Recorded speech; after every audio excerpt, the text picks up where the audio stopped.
All right. We are back at it once again. Warrior Week, Parable from the Pit. I have a very special guest with me. Brandon Duncan, my Warrior Week brother, the brother I graduated Warrior Week with. Welcome to the show, man. What's up, dude? It's good to see you. 5 years.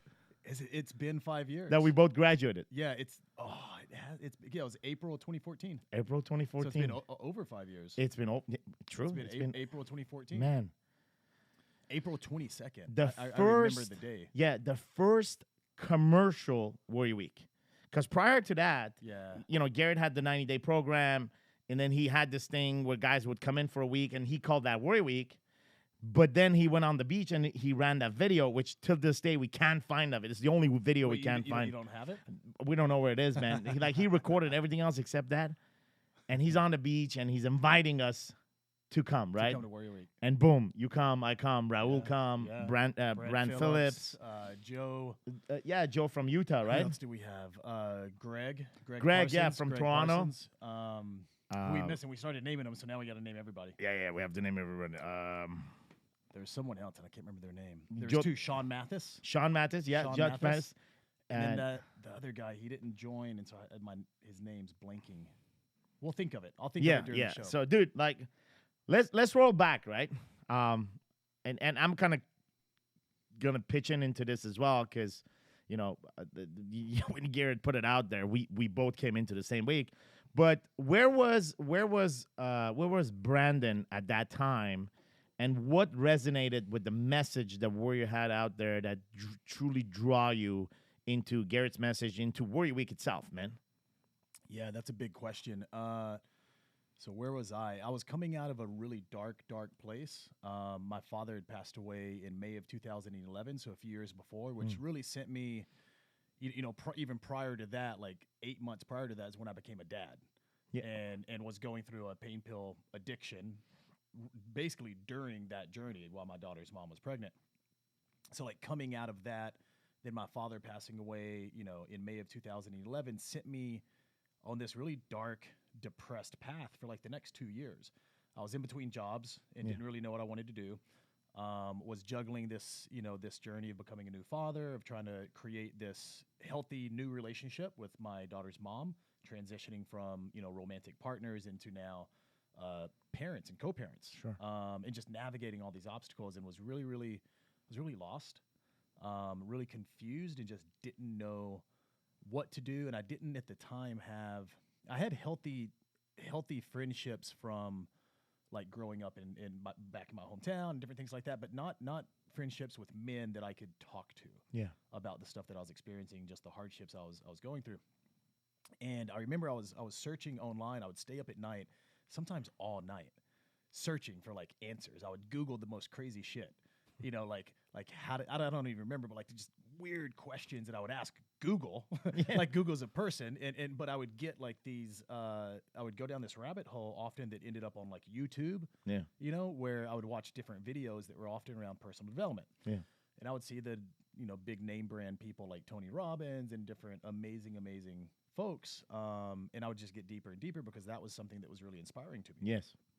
And so it was during that process that I actually saw on Facebook an ad, and it was one of the early videos of Garrett with the green hat, the orange shirt and the surfer hat, and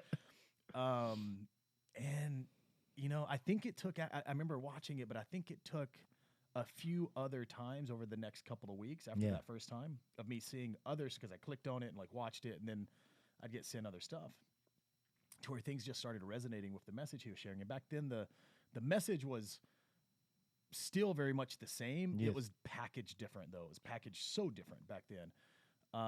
And man, it just really started to pull at me. And this was actually in 2013. Yes. And at the time there wasn't a Warrior Week. It was just a 90-day challenge. So Garrett, I reached out just because it was the first time since my dad passed away that I felt connected to another man in a way that was almost in a way like a father, right? Like there is this voice and this person speaking to me as if a man of a father figure was speaking to me, and it was guiding me.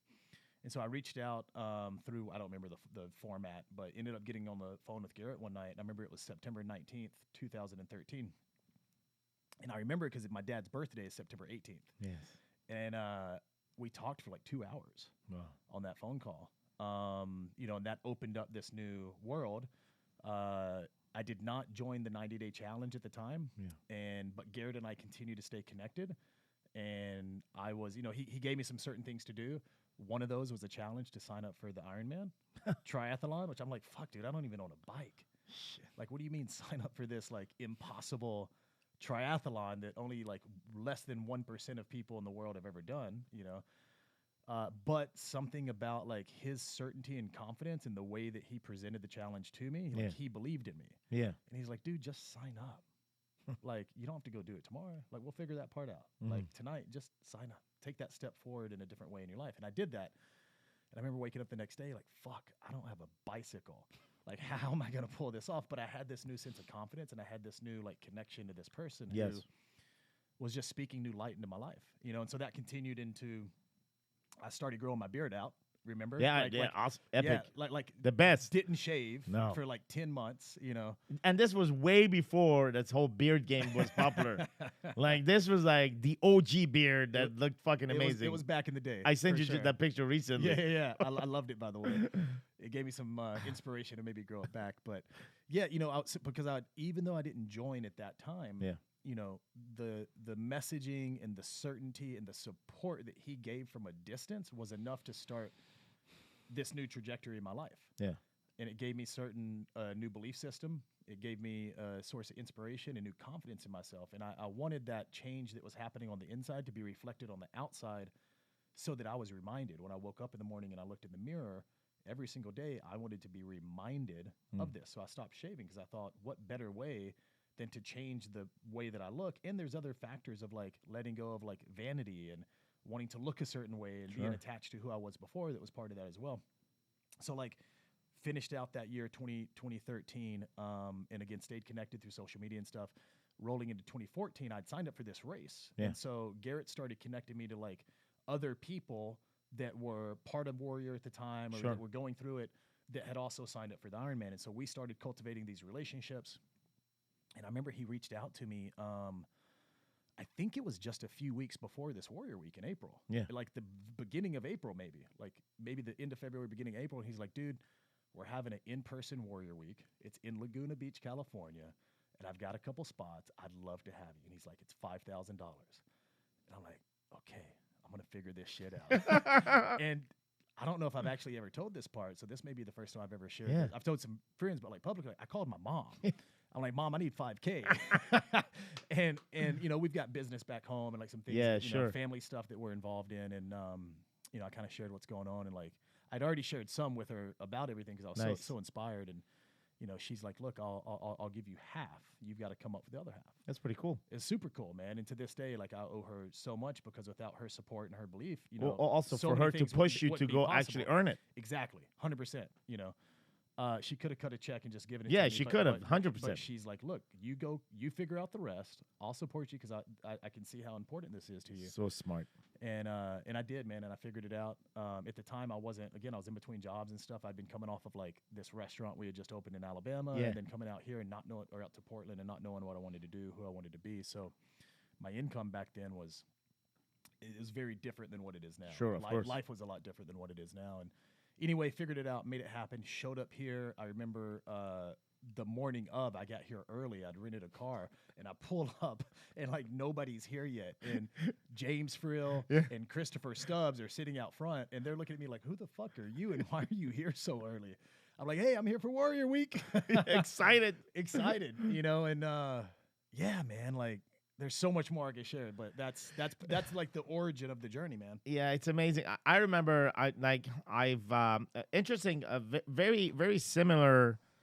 Very similar how my mind was cracked and open to receive even the idea and the concept of going to such an event, right? I didn't know anything about coaching. I didn't know such a thing even exists. I didn't know that you can actually talk about, the relationship that you have with your wife to other men like I was raised with the mentality that, listen, dude, it's my wife, so it's super private. So, Yeah. and I'm supposed to handle this, because if I don't, then I'm pretty much, I'm not a man, right? So like, I don't ever share my personal life with anyone because it's supposed to be mine, right? That's the mentality that was. So, but I remember prior to getting to know Garrett, I went to a Tony Robbins event in San Jose and Walk on the Fire experience, and it was 5 days, and I don't know how I got pulled into that. I remember years back I was listening to Tony Robbins tapes, and I had these notes that I was taking. This was in 94 and 93, and I still to this day have the notes that I was taking. And I was reading those notes. Tony Robbins event came online, and I was going back and forth between Laguna and San Jose at that time. We just moved from Houston here. So I went, and when I went, it opened the door to receive Garrett's message, because a few days later after that, I started seeing Garrett's message on Facebook with the green hat. And at the beginning, I was like, this guy's an ugly motherfucker. Tony Robbins much better good looking. and then the more he would talk, and I started doing CrossFit at that time too. So, and again, I was never an athlete, so CrossFit was also new. So all this was like, I was on ecstasy, right? I was receiving coaching somehow, or guidance through, or motivation through Tony Robbins. There was, that because I subscribed to the channel, to the program, and I went to the event, and I was doing CrossFit, and this was like ecstasy too. And at that time was super cool because of the community. And then Garrett comes into the mix, and I started respecting what he said because it was linked to the work that he was doing. And at that time, the only work I knew was CrossFit. And he would come out of the CrossFit gym and he would say he did this work. I'm like, fuck yeah, that's hard. Yeah, because he did all of his videos back then were sweaty, out of breath, coming out of the gym, like immediately opening the phone and doing a video. Immediately. Every fucking day. Remember that? It was like immediate. He was still on fire, and he would immediately apply what he just learned to listen to, relationships. And it started like opening a space in my head and saying, you know what this guy is saying is absolutely true, because he's doing the work unlike anybody else with a suit on the stage. And there's nothing wrong with that, but just that at that time that resonated with me. It was the real life in the moment. Yes. That I think resonated with all of us. It was like there was no editing, there was no fluff, there was no bullshit. It was just like, hey, this is where I'm at, this is what I'm doing, and this is the message I have today. Yeah, absolutely. And that brought me to Laguna in a very similar place. I asked to meet with him. And he's like, listen, man, I don't meet with anyone. I do this over the phone. I'm like, listen, man, I'm in Laguna. I don't know nothing about this stuff. I just met Tony Robbins at Tony Robbins event. I just need to meet, man. So anyway, he said, okay, come down. So I come in, and we sit down on the couch, the old HQ, and I started talking to him about at that time, and like, man, I feel insecure in business. I don't speak perfect English. I speak French. I speak Persian. I'm always lost. Blah blah blah blah. And he said something similar to you to me that he said to you. He gave me certainty. He said, dude, that's beautiful about you. Like, your accent is you, man. It's 100% you. Like, the more you're going to try to cover that up, the more you're going to be weak. And the day you're going to accept that this is all of you, and that conversation changed everything for me, because it injected certainty into me too. Just like that 2 hours that he had with you, right? There was an injection of certainty, right? And I said, okay, I'm all in. And then it was $5,000 due, and then I had to go back and just figure it out. And he was texting me back. I was fucking around with it. And then finally I wired the money from my business. I wanted to take the permission of my business partner to invest this, because we were 50-50. And I finally did it, and I explained to him after what I did, and he was cool with it. But I've never invested. The point is, I never invested that much money myself. Never. Like, even Tony Robbins was like, it was like $1,000, and that was for 5 days, and it was crazy. But I've never invested that much money. And the way Garrett demanded it, right, is like, hey, listen, man, if you're all in, you're gonna fucking go all in on yourself. And although it was all scary, but it was attractive. You know what I mean? Yeah. There's power in that. There was power, man. I've never been in an environment that draw me like that. And then the next thing I know, I remember it's 6 a.m. in the morning, and it's like we're standing out and we're checking each other out. Everybody's checking each other. Nobody's talking that much. And it was weird. It was like, what the fuck did I sign up for? I think we all had that thought. And then we start the game, and we go on the beach and in the garage, and you do the crazy plank and holding that plank on the beach. we fight, we do all kind of stuff, and yeah, man, everybody says the Warrior Week was the best one. I would say my Warrior Week and yours was the fucking best one. Fuck yeah, and something to add. That's beautiful, by the way. Something to add to that, because Warrior Week was so much, and in those 4 days, Yeah. There's so much that happened. I mean, the stuff that you shared, we cried, we bonded and connected in this group of strangers, Yes. from all over the world, having different backgrounds, different stories, different pains, different problems, came together, and all of us, Garrett, Jeremy T. Finlay, which back then was behind a tiny camera. Remember him? Yeah, like he was just filming Bringing around shit. There wasn't Subway sandwiches. yeah, for lunch. I forgot about It was that. like, when did you buy this sandwich? 8 hours ago. Yeah, Fuck. it was like Okay. waiting. Yeah, It's the best sandwich ever. There was no schedule. There was There no was like no- just dude. everything was kind of on the fly. But the experience was truly that of a brotherhood. Like It was. truly that of like, no matter who we were walking into this experience day Yes. one, and what we were bringing with us, we all connected and bonded and walked out of that different people. 100%. Completely different people. If you recall 6 a.m., just recall in your mind, I still have that image. We're outside 6 a.m. Like, all of us, to some extent, were full of ego. Some, 100%. and then we washed it away. Yeah. Even one of us that thought that Raul that thought he's gonna be one of the trainers, and by the end of the event, he realized, no, man, this is for me. You Yeah, remember when yeah. Jeremy turned around and told him the thing about being a king, and he's just like fucking, lost it, he yeah. lost it. Remember Yeah. that? So even he got converted because he, in his mind, he was like, I'm here to train, and then he became a student. So all of us washed their ego. Like, it was crazy. It's crazy to watch that now and understand it. Back then, I don't know. We know what the fuck was going on, man. But I knew that I was truly, time was collapsed for me in that week. I was nowhere but there. You know what I mean? I was, and I've experienced feelings that I had never experienced anywhere else. I've experienced emotions that I didn't give myself permission to explore. So, like I said, it was a feeling of ecstasy, all these new things that were being felt and expressed. And when I was talking, it was like people were listening, man. You know, when you were talking. Yeah. And then, you know what, when we went through the exercise that we still do up to now, the Brother, the Power I See in You, man, I've never received. You know what I mean? I've never experienced receiving. People always say this and this and that. You dismiss it very quickly. But I think we learn to receive and listen. For sure. Yeah, that's a powerful exercise, by the way. The power I see in you. Yeah, like I've never seen a room full of grown men come to tears, or close to tears, Yeah. so quickly Yes. than like when we go through that process. Absolutely. Yeah. Absolutely. And so life goes on, man. You know, we both experienced that. And you go all in, you work on yourself, you work on becoming, right? Becoming becomes this project for all of us. It's like, okay, I get to become. Fuck. It's pretty cool. So I get to learn how to let go now, which is super hard, right? Super hard. Because we're all attached to who we are, what we create, what we do, our images. And we learn this concept of growth through 90-day cycle, right? Every 90-day push towards the impossible and make the impossible nearly impossible and somehow make it happen and then let go. Let go of it, right? And whether it's in physical or emotional or just like spiritual, all of us took these goals and we pushed and we pushed and we pushed. Talk to me about, how life has been ever since, that experience and how like your operating system changed and your growth has been exponential from then to the man that you are here, sitting here, both in your relationship, how you handle your daughter, the product and services right now, Thrive, the product that you have and that you have launched, and now you're growing to a bigger platform, your influence as a coach, as a speaker, as a trainer, and you just as a friend that is connected. Like Warrior Week has over thousands guys that have graduated.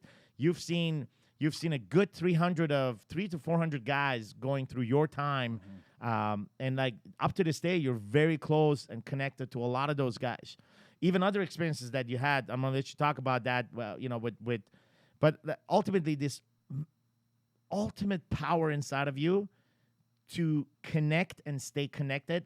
and I remember because whenever I hear the word connect, my brain automatically thinks about you. Because you were the first one that actually brought connection and connect in Warrior Week. And others may have heard it, but I've never heard connection or connect. For me, at 38, that resonated. So up today, when I think connection, I always think, you, because like you, and that's truly who you are. That you just connect constantly, and you're a connector. You connect this guy to that guy, but mainly you want connection, right? So talk to me about that. See if that was something that you developed, or it was always how you were as a kid, and how is it today now? Yeah, definitely. Thank you for that, by the way. I mean, you know how important that is to me. To touch on that part, Yes. I think that's something that there's elements of that have always been part of my life. Wanting to be this man that connects to different type of people. I love the mystery inside of the different personalities of people, right? And there's curiosity there for me to like explore that connection, and then what's there for me to experience and learn, right? And that started at a young age. I think going then through life experiences, losing people close to me, my brother, my dad, like people that were real big pillars in my life, then sent me on a deeper path of seeking connection to men, right? Like I lost my younger brother, and then losing my father, these two really important men in my life, sent me on a journey of wanting to connect more to men.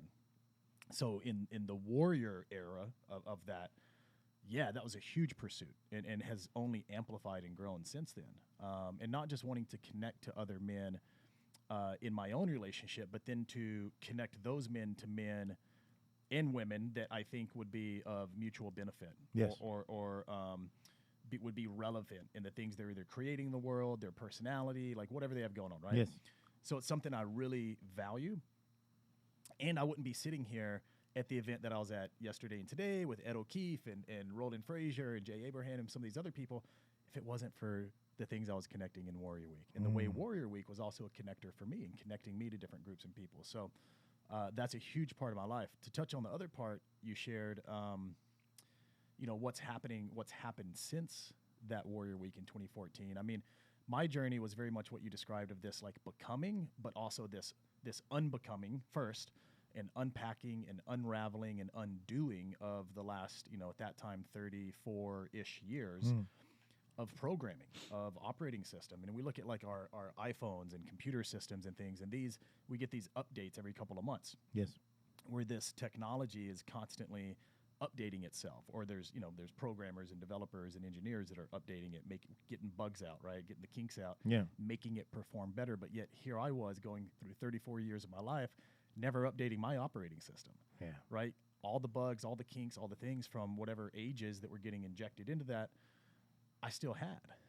So the first couple of years in Warrior, like the first year and a half, 2 years that I was active, Yes. was really a journey of me like unpacking all that so that I could become. Then like that second, third year was the becoming. Yes. When I really started coaching and amplifying my message and my work, to where now it's embodying. And there's no more, I mean, there's still occasionally, we always have to unpack some stuff. We always have to look in the mirror, right, and see like, okay, what doesn't serve me anymore? And that's still a process in my life, but it's now more about embodying that which I already am, and shining that light from within me out, and that's a big practice in my life now, which was taught to me through the journey of Warrior and through the Core 4 and the daily practices that we have, which have been really the stepping stones to create the things that I have in my life, creating, what originally was Rare Breed, which was the coaching. Yeah, dude, everyone had the rare hat. Dude, everyone had the rare You shirt, started this thing, this app thing that came out recently with it makes your face older. Yeah. And like everybody bought it, and like now they're saying, oh, the Russian are spying on you. Dude, rare breed was like the hats and the movement you started. Totally. Dude, it went like you would see a picture of every guy with that hat. What is Everyone this? in Warrior had it. Everyone. Dude, you should do that again. We'll bring it back. I'm waiting for You that was genius. Yeah. You shipped out all these hats. It came from the heart, though, man. It was never never intended. It was never intended to be like this thing. I created these tank tops and things that I wanted for me. Yeah. A friend of mine, told me back in the day on, I think honestly MySpace, Yeah. like had sent me like a comment, on something, and she's like, and I don't remember the exact wording. It's a little out of context, but essentially it was like, look, you're not a new breed, you're a rare breed, an authentic, real version of like who you are. Yeah. And something about that always stuck out with me.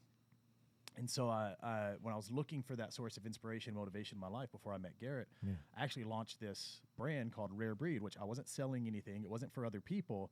I was making workout tank tops for me to wear when I went to the park and was doing my calisthenics because I wanted to be inspired. Yes. Right. And so then I would give some, to people just as a friend. Like they would ask about it. So, hey, here, I have a tank top.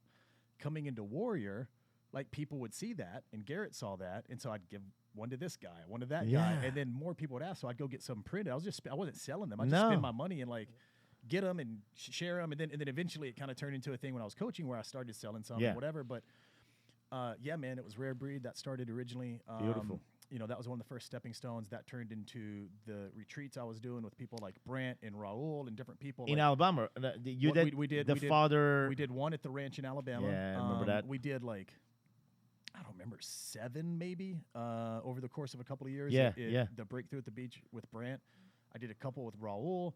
Over that course of like 2-3 years, did like 12, 13 events. Nice. And just had such an amazing time. Launched other projects and things with inside my coaching and Rare Breed, which then turned into Life is Rare, which is the new company. Yeah. And this was the new evolution of, again, embodying those parts of me which I already was, but needed to unbecome first to then practice the becoming, and then it's the embodying of it. And now it's the lifestyle brand still, around personal development, around this idea of pursuing the greatest you, pursue the greatest you.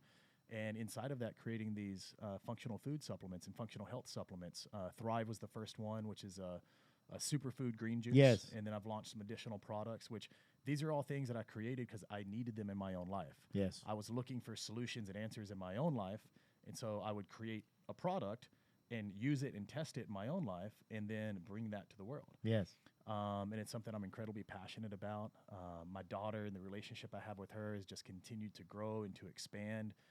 She'll be 9 in like 2 months, which is wild. Incredible. When I think about it. The relationship with her mom, which has been something that's always been near and dear to my heart. And this idea, which it's not always easy, and like even right now thinking about it, I feel emotion and things come up because, we've had what I would absolutely call a healthy co-parenting relationship over the last 8.5 years. And it's hard. And like it's ugly at times and it's messy and it's not this like thing that people just think because we practice it that it's always perfect. That's not the case, man. We experience challenges and problems, and without the tools and the things that I learned in Warrior, and without the things that I've been practicing in my life for the last 4 to 5 years, it would not be what it is. When we hit these obstacles and these rough patches, I would be the old reactive asshole or, stuck in my ego and unwilling to compromise or communicate in a healthy way.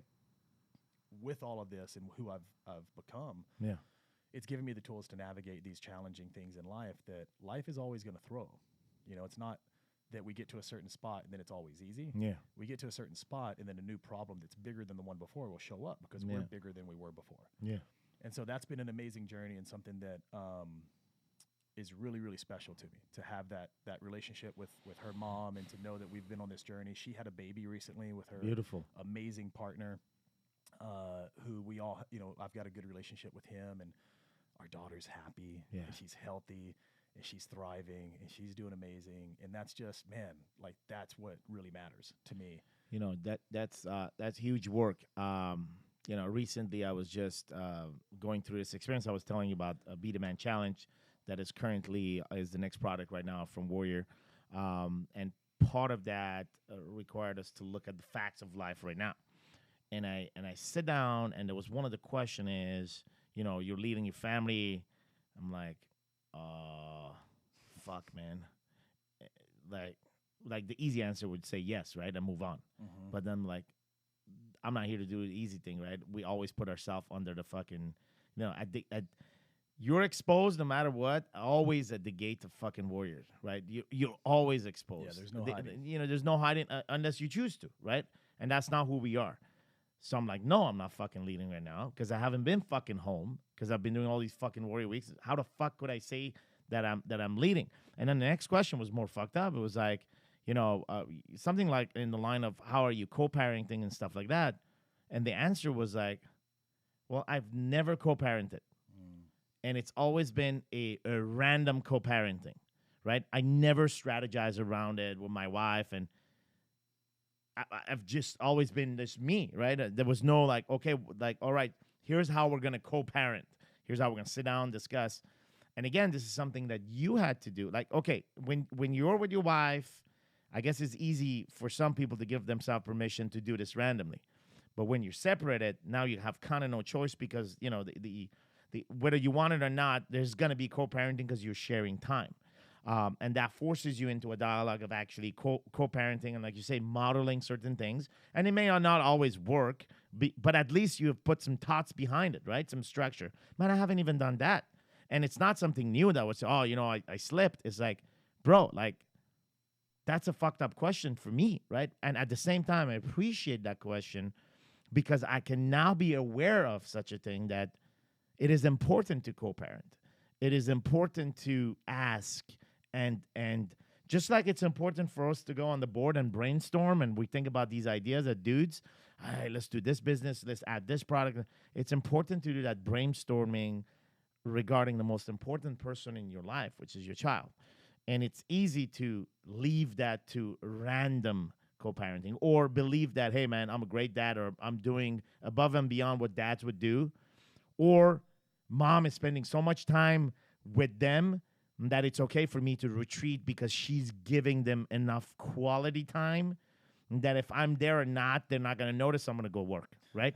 It's fucking old patterns, man. It's just, so hearing you say that and co-parenting kind of brought me there, and it's an ongoing challenge. And like, if you're anybody like out there listening to this conversation, and maybe you got it figured out, like maybe you got this co-parenting game figured out, at least you got a model, or maybe you're just like me, which you're like, fuck, man, I've been co-parenting randomly. And that's something that I don't choose to continue to do now that I'm aware of it. Because if I do, then it becomes a choice, and that's a poor fucking choice. Now that I'm aware of it, I'm pretty much fucked because I have to act upon it. Yeah, that's just to touch on what you said inside of that. That's the thing about awareness in any area of life. Yeah.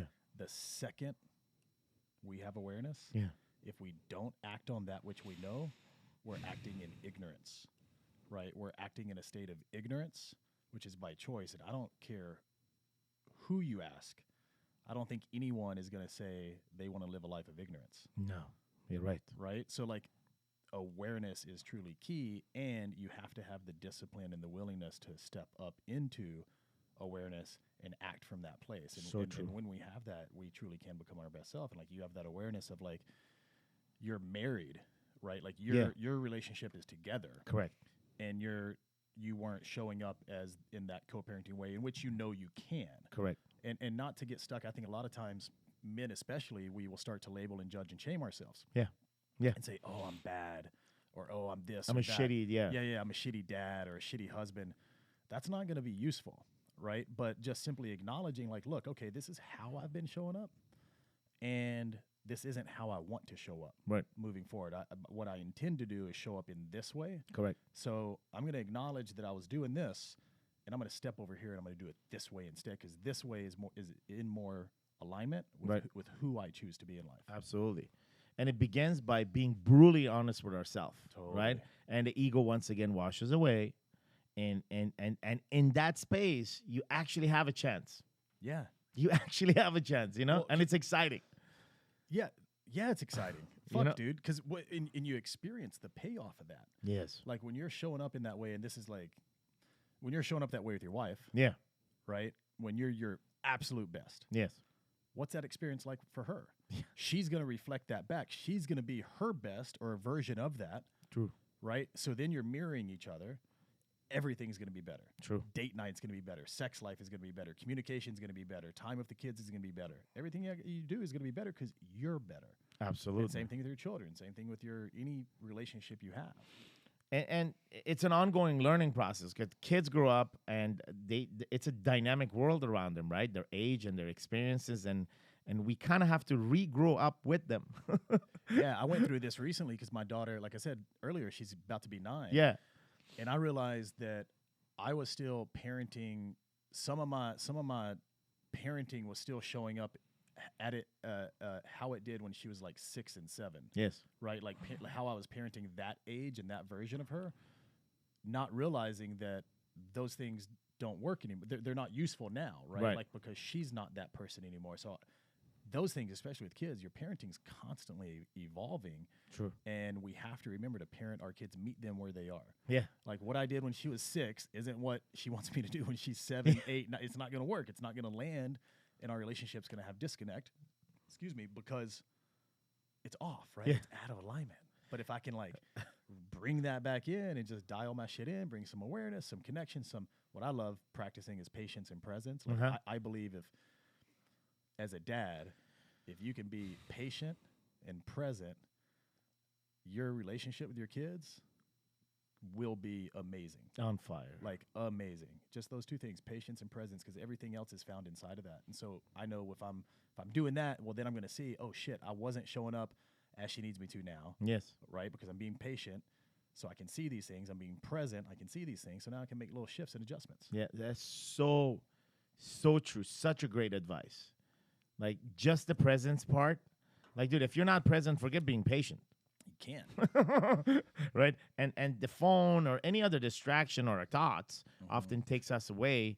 And we're trained to actually prioritize those thoughts first and then like, oh, I got this, right? I go in between back and forth. No, man, just be present. Even if it's a minute, you've accomplished the task of being present in a minute. Totally. And the cool thing is you'll see shit that you haven't seen before. Wow. And you'll notice things about your kid that you perhaps haven't noticed before. And those things will make you fall more in love, will make you have more appreciation for your child, will make you have more appreciation for even taking 20, 30 minutes to sit and play or sit and hang out. Like for the busy guy who's got businesses and things and projects and stuff, and he feels like, oh, I never have time. Spend 20, 30 minutes of uninterrupted time where your phone's put up, you're not checking email, you're not watching TV, you're being patient and you're present, and come back and tell me that like you didn't enjoy the shit out of that because you got to experience something different with your kid. Because the kids are present. That's the only thing they know. That's all they know. Yeah, that's all they know. And all they want from us as their fathers and mothers in any relationship, really, all they want is your attention. Yeah. And your love. Yeah. Constantly. That's why they're doing all these different moves, right? And people think, oh, he's excited and ADD or this, and no, he's knocking at the door, man. They're seeking connection. That's what it is. That's what we want, right? And as we grow and as adults, that's what we want too. Which brings me on this topic, and I started sharing this with you inside of the car, and like I've gone on this path this year to. I took a statement and I started questioning it. And the statement was, we are all connected. I'm like, okay, this sounds pretty fucking awesome, but I want to know mathematically that this is true. I want to go in a lab and I want to understand this connection.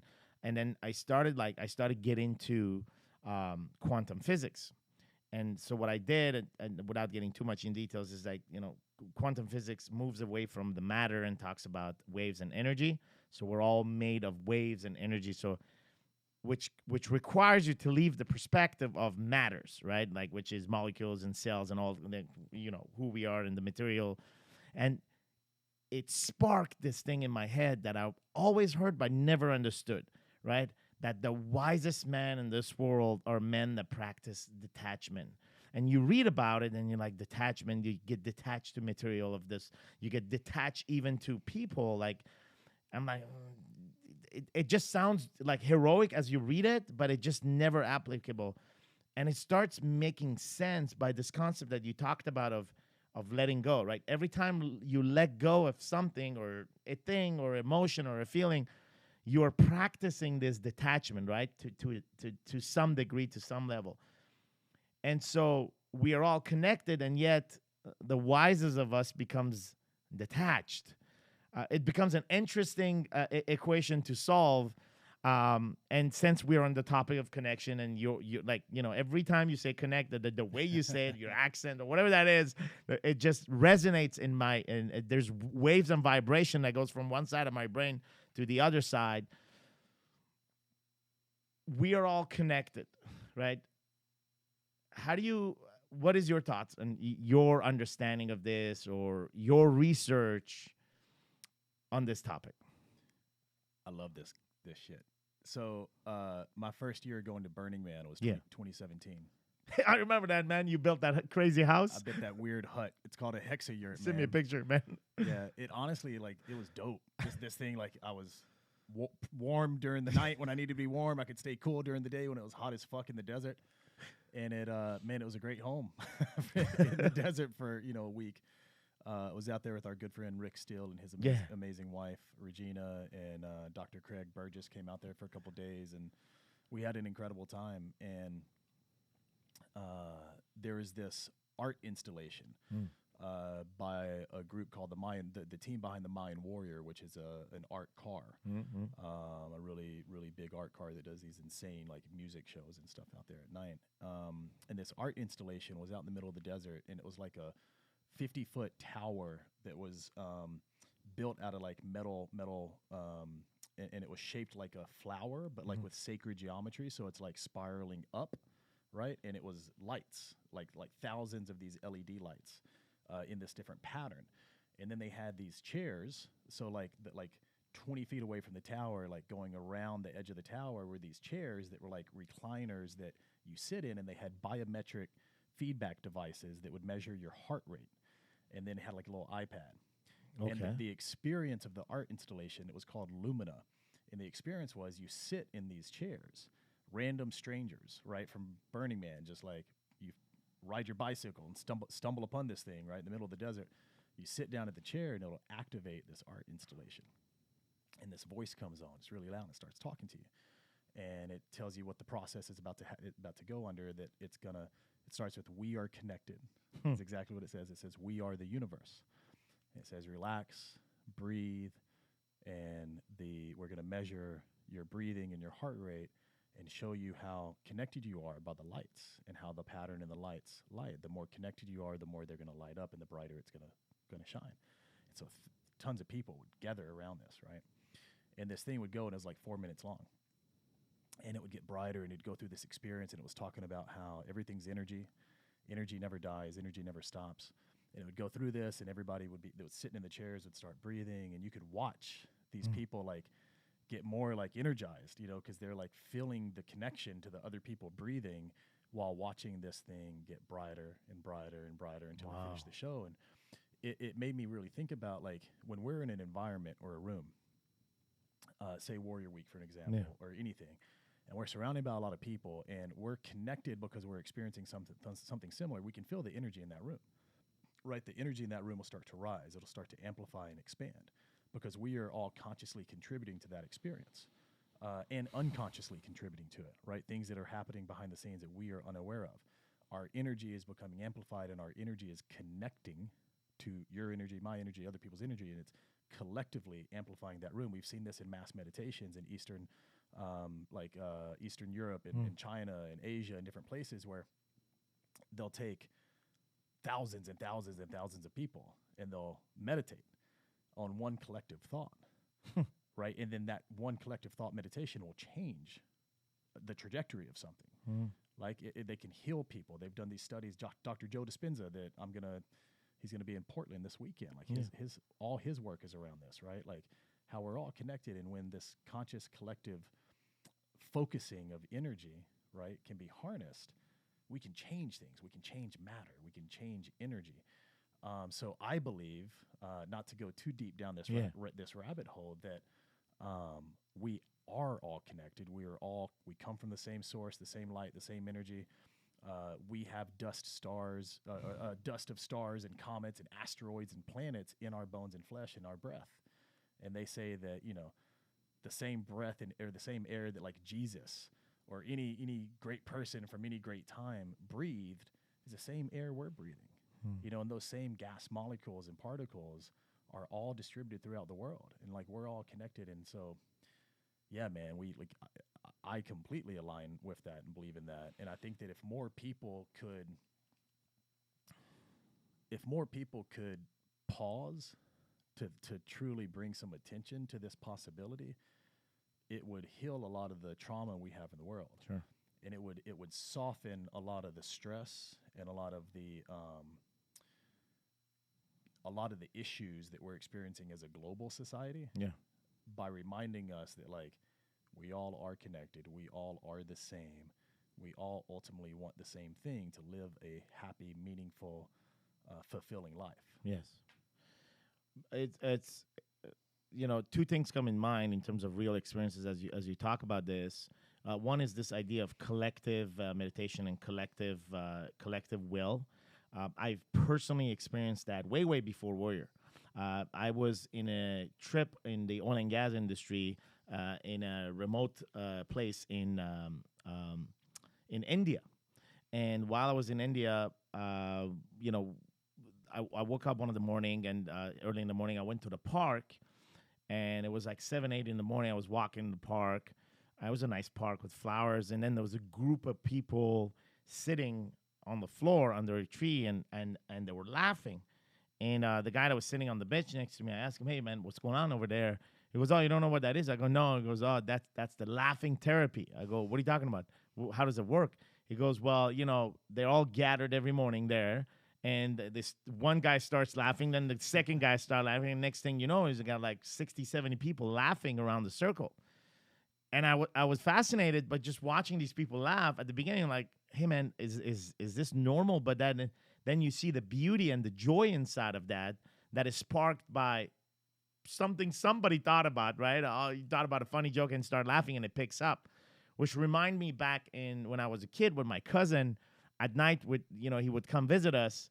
We had these bunker beds, and before going to bed, like I would start laughing, he would start laughing, and this would go on like for 45 minutes until my mom would come in the room and say like, "You guys need to shut the fuck up" or something, or his mom when I would go over. But it's true, it just this collective, like without knowing what we're laughing about something. And second experience I had around this is that when you talked about being inside of a room.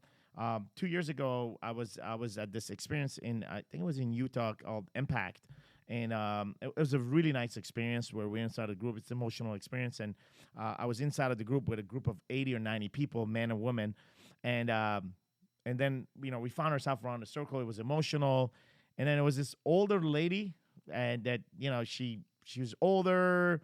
She kind of looked like somebody that was on drugs and trying to free herself from it. And I noticed that like I wouldn't really like connect with her. Like she would be in a room, but I wouldn't really like type of hang out with her or nothing like that. And then at night I had a weird fucking dream. And it wasn't weird, I had a beautiful dream. There's this voice that came into me, and I don't know if it was a dream or I woke up and I heard it. It's either or. But it said, "How can you claim that you're connected to me if you're not connected with them?" And I realized that how can I be connected to God if I'm not? So the next morning, what I did, and this is happening either unconsciously or I don't know what the fuck is going on, right? We were supposed to pack our lunches and have our lunches, and I buy chocolate from Walmart. And the next morning when I go there, I make a collective effort to actually offer her chocolate. Because in my head, like, everybody loves chocolate. And so the woman is sitting on the floor. I'm walking. I did not ignore her. I ignored her all day before and the day before. And I offered this woman chocolate. And at the beginning, she's like, "No." And then finally, she takes my chocolate. I'm like, everybody likes chocolate. I put in some energy and love into it. She takes the chocolate. 2 days later, the program comes to an end. And randomly, people are like singing. We're singing this amazing song. And we're holding two people. And I'm holding two people. And I'm in a place of ecstasy and joy and happiness. And I'm singing and I'm singing and singing. And I turn around and I realize that I'm actually holding the woman. Wow. So like this was an amazing experience of just feeling connection, something I didn't plan for. I didn't go to the event for that, but it ended up being the biggest thing that it sparked into me. And so when you brought that back, it immediately connected me to that experience that when we are in a room and like that experience of the light that you were talking about, and it is so true because I can just put the manifestation of what you declared behind it. And you may be listening to this on the other line and you're like, you resonate with some of it, or you're like, okay, I guess maybe. But until you have an encounter yourself, you won't truly believe in it. But once you do, we all have our timing on encounters that are different. To your point, awareness, I guess. But once that happens, man, it shifts you. Like it shifts you, and you're open and you receive, Yeah, definitely. Yeah, that's really cool. It reminds me of this idea. We're told a lot, or at least I was, like growing up, and even some as I've gotten older, that a great way to have like compassion for other people and to feel that sense of connection, and this is even cross like racial barriers, societal, cultural stuff, right? Is to see ourselves in others, right? So like to put ourselves in their shoes, to try to see ourselves in others. What that's turned into for me, which just completely shifts this to a whole new level, is see God in others. Because I found that because I had unhealed shit in my own life. So when I would try to do that, right, and I was projecting my judgments and my fears and things onto other people and getting triggered, and then I would pause and say, okay, let me slow down. How can I see myself in them, right, in their experience and honor their experience? That still sometimes was a slippery place for me. But when I started saying, okay, how do I see God in this person? I can't not then have compassion and love. Game over. It's a complete change. And so that, I think, when we're talking about connection and crossing barriers and bridging things, ask that question to yourself.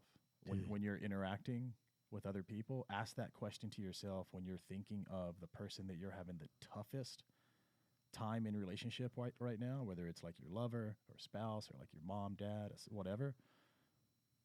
Try to see God in them. That's a shifting moment for me right here, right now.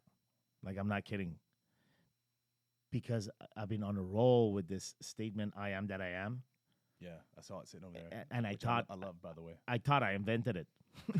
Warrior Week 43, I called Garrett and said, Garrett, I came up with this cool concept, I am that I am. He says, bro, that has been existing for like 2,000 years. Really? So then I called a couple of people. Like one of the first passages in the Bible. Anyway, I've been on this whole search, and if I believe to be I am that I am, which is there's God in me, then I must believe that there's God in you. 100%. Or else I'm just fucking using that statement. Well, that statement's not true, right? It can't be true for you if it's not true for someone else. 100%. And you just, that's another mathematical equation we're going to put out there. You just put the counterbalance on the other side. Mm-hmm. So as long as you go around and say, I am that I am, that statement is absolutely true if it's equal to you are that you are. If it's true for you, that means it's automatically true for everyone. 100%. Right? Like a statement it can't just operate for and exist for one person. It doesn't work that way. And if that's true, right, because that's what we all believe, that you can say I am that I am, I can say I am that I am, then if I choose to see God in you, then, dude, how can I not have compassion? Totally. And just to touch on, because that's I journal that quite often. Something to play with and something to understand that's really important is whatever you say after I am. So a lot of people get stuck and they're like, I am angry, because they're feeling angry in the moment. But really, you're not angry. You're noticing feelings of anger. Yes. Right? You're not. You're you. You're not this thing. You're not angry. Or they could say, I'm not worthy, or I'm broken, or whatever you add in there. Well, the more that you say that, the more that you will actually embody that, because you're claiming it. I am is claim, that you're claiming to be whatever you say after I am. Sure. And so when you shift that language and you change that syntax up and you start saying things like, I am great, I am love, I am worthy, I am successful, I am happy, I am compassionate, whatever it may be, you will change the physical and emotional and spiritual and mental makeup of your body, your mind, and your heart. And the more that you can practice this, and we understand that everything begins with a thought, which then turns into a word, which then turns into a deed to create a result. And we could stretch this out a little bit further and add a few more pieces to that. But essentially, it's any result that we have in our life started somewhere as a thought. Yes. And at some point, that thought had to turn into a deed or an action. And there's other things in between that, like beliefs and feelings would come before thoughts. Choices and decisions would come after belief, thoughts, and feelings, because choices and decisions drive actions. Yes. Or an inaction, which is still an action. True. Right? Which then determine results. And so if you look at this model of like I am, and you want to practice this and play with this some, start to do that first as a thought in your mind, and then say it out loud. Write it down in your journal. I am successful. I am worthy of creating $1 million business or a thriving marriage or whatever it is you want to have in your life and you want to embody. And then follow up the thought and the word with a deed, with the action. And the action could be something as simple as like going out for a walk tomorrow morning and just honoring your body for a little bit, right? Or like taking your woman on a date night. Yeah. Like whatever it is that follows in alignment with the thing that you're claiming. And that's one of the most powerful, that I am that I am, and like the process behind that and the practices behind that. One of the most powerful and transformational practices inside the being component. We do this in meditation and journaling and things like that, but inside of this like deep spiritual connection of really growing and expanding in our life, man, one of the game changers. And it's again, this was yesterday as I was doing this the whole part of Be the Man challenge, and I was going through some stack that I did inside of the revelation. Is I came up with this thing that says, I is what I is, and then I said what that means is that I am not the facts of my life, because I am is who I am. So I can definitely not, I am not the fact of my life. I is could be the facts of my life right now. Remember, it's not bad, it's not good, it's what it is right now, right? So what it is right now, what are the facts in my life right now, right? In my body, in my being, in my business. What is right now doesn't define the I am. So what is different from I am. What I am is who I am, like this born identity into me, and this seeker. It's your divinity. Right? And what is could be the facts of my life that change it. And the is could change. But the am, I believe, the am seeks more, but it's always who your identity is. And it's been around. It's not. It's eternal. Yes. And it's God. What does God seek? To know God. Right? Like that's why, like when we look at Paul Chek is a great great guy who I would recommend. Like check out some of the podcasts that Paul Chek has. He talks a lot about this. We are God looking at God, experiencing God. So which like beautiful. when you think about that, it's like, oh shit. And what does God or Source want to have? It's the experience of self, right? And so what you're saying is like you can't change the I am. You can dilute it. You can like place layers of shit that covers it, right? With the what is current in your life, correct, right? Or like what you have chosen to be today, correct, right? Like you can place these layers over this, but ultimately it's like the seed of a beautiful flower, right? Like we have all that we will ever need already within us. Yes. Just as that seed only needs a few things: sunlight, water, and soil. True. To grow into whatever beautiful flower it one day will be. We have all those tools within us. You put us in the right environment, right? You give us the right nutrients, the right soil, right? And this can be everything from, food, relationships, all types of nutrients, and then the right source, and energy, and we can grow into the highest version and calling of who we really are. And that's that process of like, I am that I am. Right, and you get to choose that too. That's the cool thing. That's the cool thing is like you can sit and think like in a perfect fucking world, who is the highest version of you? Yes. Right, like what kind of life is that version of you living? What kind of relationship are you experiencing? What's your business like? What's your body like? What do you do for fun? Who you hanging out with? And the closer or the more clarity you can get of that through meditation and journaling and just different practices, the easier it's going to be. And actually, I should say the more simple, because it's not really ever going to be easy. No. You've got to do work. There are times where you can relax into that work because you can embody more. but the path is simple to see, where you can create that once you can see and believe in that. Yes. But if you can't see it and you can't believe it, it's going to be very challenging to ever create that highest version of who you can be. So true. And like, the shifting moment that took place here, seeing God in others, again, makes another statement that I've declared many times of Warrior Contemplating. It makes it so true now through that lens, is that I often say, like, hey man, you can take everything away from me. Everything. You can take the office, the mic, my shirt, bank account, everything, like everything, my family, everything. Take everything. But you can never take my compassion away. I love that. You can't take my, right? So, and that makes so much sense now when you see God in others. Game fucking over. Like literally game over. It puts you in this place of peace. It's like an automatic let go, isn't it? At least I'm feeling it like this way right now. It can definitely soften the central nervous system a little bit, where you can like relax and realize like there's nothing you got to prove. And as our mutual friend Jesse Elder talks about, nothing to prove, nothing to hide. Yes. Like beautiful statement.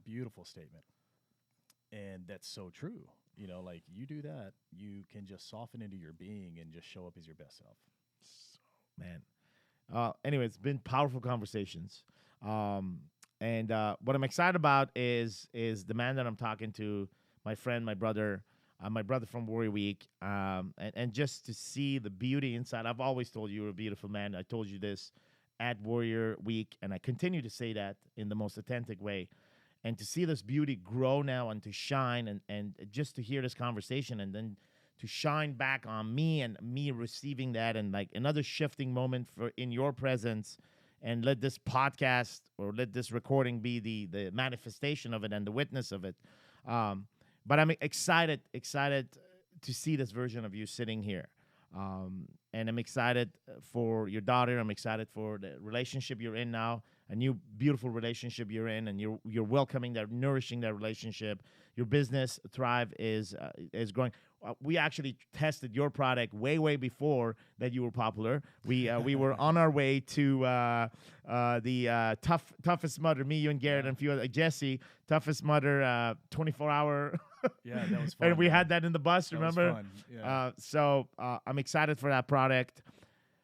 Final word: if there's a guy right now on the other side of this, audio system, or listening to this, and if you have a message, right, for this guy that is listening right now, that comes from your heart to his heart, and that you would channel this message to him, what would that be?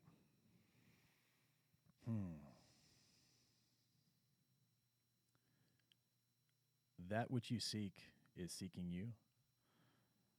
That which you seek is seeking you.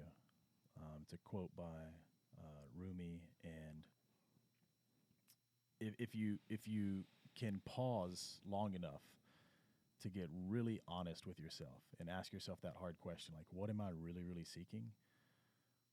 The path to discover that is already within your reach, because it's seeking you as well. It's ready for you. It's open for you, and your willingness to go down that path is also your opportunity to discover that which you're seeking. And so you can interpret that in a lot of different ways. And I think the most simple is to pause and to get really clear and honest about what you really want, and bring some awareness to the things around you right now. And perhaps there's something in front of you that's going to help support what you want. And be willing to go down that path, be willing to open to new possibilities, be willing to do new things that will create new results in your life, and take that leap. Beautiful. And again, spoken from a place of leadership and what you've practiced in your life. Do it and then talk about it, or live it and lead it, which is what you're all about. So if this has resonated with you, this episode, or some conversation inside of this episode has resonated with you, or that you feel that this could be something that could resonate in a person that you know, go ahead and just forward this podcast, this message, this whatever link that you found to that person. Like I was telling Brandon, like this podcast is not meant to be the most popular podcast there, but there's one thing we're seeking in each of these podcasts is if there is at least one guy that has resonated with this, we're seeking you forwarding this to another man. That's all. That's all we're seeking. That's all we're demanding. And if you're willing to do that from the bottom of your heart, and if it's authentic, then do it. You can find out more about this on warriorweeknow.com. There'll be videos, there'll be audios, there'll be transcript and quotes of this right a couple of days from today. They'll be on, and you'll be able to share that as well. And if you want to hear more about Brandon, just give us a couple of websites, Brandon Duncan on Instagram. That's the easiest way. Yeah, it's like I had to change it. It's Brandon_J_Duncan. If you just type in Brandon James Duncan, it'll pop Brandon up. James Duncan on Instagram, Instagram. Facebook, and the website's lifeisrare.com. And just also to add thank you to you. Man, it's been so fucking cool to watch your journey since 2014, and just to connect over the years in the ways that we have. And you always have so much light and laughter and joy in your heart and in your eyes. And man, I just want to acknowledge you and just thank you for the man that you are, the friend that you've been, and just what you're creating in the world, man. It's really fucking beautiful, and I'm proud of you, dude. Fully received, man. And this is just going to keep growing from this point on, as it always been. Our connection is it's been interrupted, but it's never been disconnected. For sure. And I have to give all the credits to the word connection, to your absolute and unfucking questionable and unshakable belief in staying connected. Even when all this shit was going on between Garrett and Sean and a few other people, you were always the one that was emphasizing on guys just stay fucking connected. And years goes by and they're back and they're connected and truly it's a manifestation that despite all the opinions out there, you are the connector. And the connector never changes, right? So I am the connector.